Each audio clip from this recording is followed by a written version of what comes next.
One of the best things about spreadsheets is being able to sort and filter your data with just a few clicks. And in this video, I'll show you everything you need to know so you can quickly organize and break down your data in just seconds. To start, you need your data stored in Google Sheets. And then you have to enable the filter feature. You do this by selecting a cell somewhere in your dataset and going to Data, Create a Filter.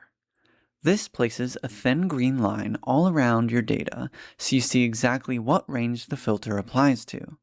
And if you add another data record right below the filter, it will expand automatically to include the new data. Now, this filter feature allows you to do some pretty cool transformations with your data. For starters, you can instantly sort the data by any of the data columns. Just click the filter button for the column you want to sort by, and you can instantly sort in ascending order, smallest to largest, or descending order, largest to smallest. The next big thing you can do is filter by a specific value. For example, let's say you want to filter by a specific category.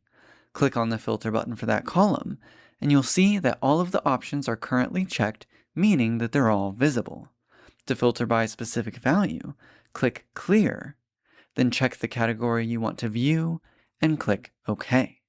You'll then see that the filter button has changed to look like this, letting you know that a filter has been applied, and you can filter by more than one value as well.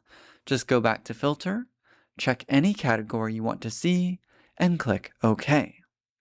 Then, to view everything once again, click the filter button, click Select All, and click OK.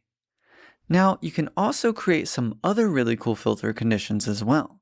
For example, let's say you want to filter your data based on text in a specific column that contains a specific letter. Just click the filter button, filter by condition, select Text Contains, enter the text, and click OK. Now, you only have those categories that contain the letter R. As you can see, there are quite a few different filter options that you can pick from. However, the filter feature is not the only way you can filter data in Google Sheets. You can also use the filter function. And if you want to learn more about that, then watch this video next where I show you everything you need to know about using the filter function in Google Sheets.